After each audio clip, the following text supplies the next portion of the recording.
This video can be found on a public domain and the full disclaimers down below. Hey, welcome back to the DanjAzonE. It's Ashley. I wish you lots of love and many blessings. Peter, Beetlebug3, and Natural Mystic, thank y'all so much. And all my sweet friends that help keep up with Little Blinky, y'all are the sweetest. That's about the smartest duck I've ever met. I love that duck, y'all. One of Harry's former Army pals came out and said, I hope it was worth it, this Oprah interview, giving up everything for it. The man's name is Martin Compton, and he was burned terribly during his time in the military. This soldier sacrificed, buddy, let me tell you. What upsets me, I guess, about this story is the fact that this young man, I bet he wishes he had the problems Harry did. Harry's just sitting here pouting, yet another pout, over a title. The pain and the agony of those burns, I can't even imagine. Harry's sitting in a mansion over there in Montecito next door to Oprah, 16 bathrooms to choose from. This young man's probably facing several more surgeries just to feel normal again. Time to grow up, baby Harry. Maybe I'm reading too much into this woman's face, but boy, does she offend me. Sit back and wait a little bit and the truth will always spill out.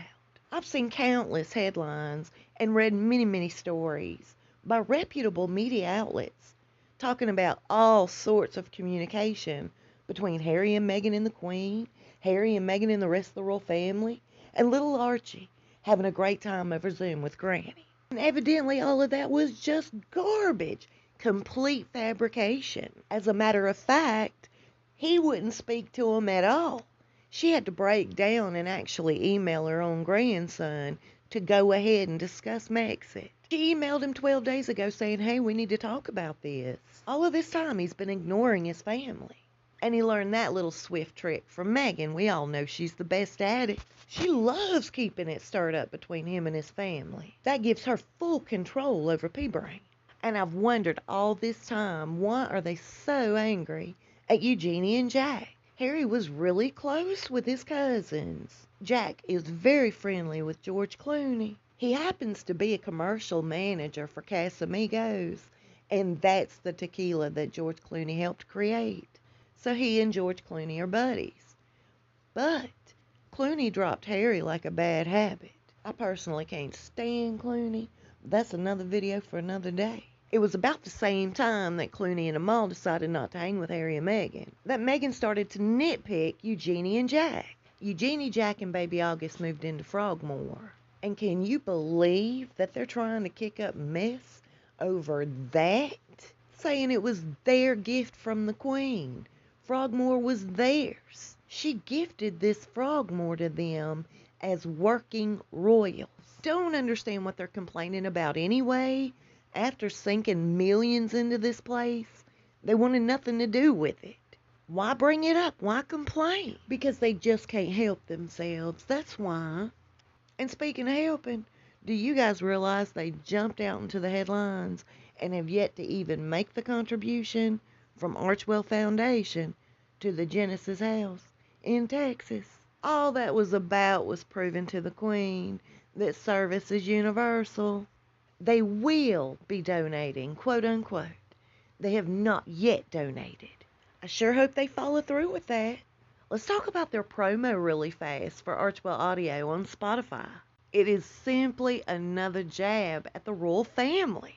In my opinion, more specifically aimed towards the Queen.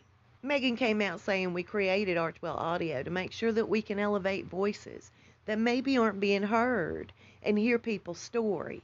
And then, of course, Harry follows up by saying, and the biggest part of this is trying to create this community of where you can share. We encourage everybody else to then share their own vulnerabilities within this safe place.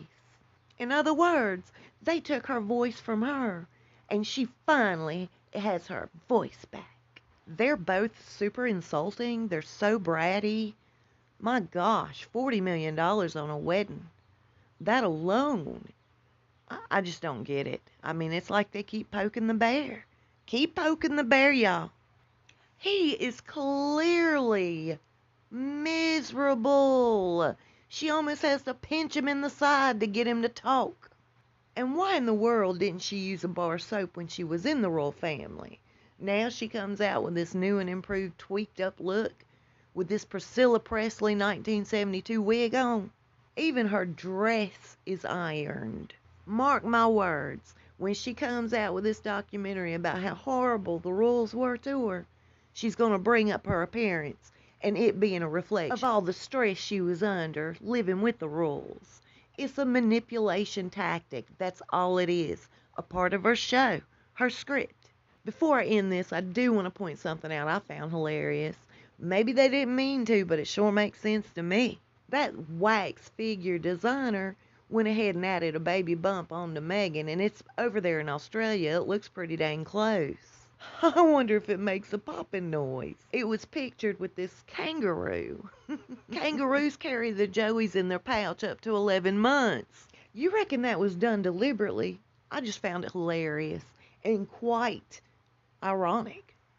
I wonder if Meghan gets a new dress every time she gets new hair and a new nose. Harry, you have messed up, buddy, and you know you have.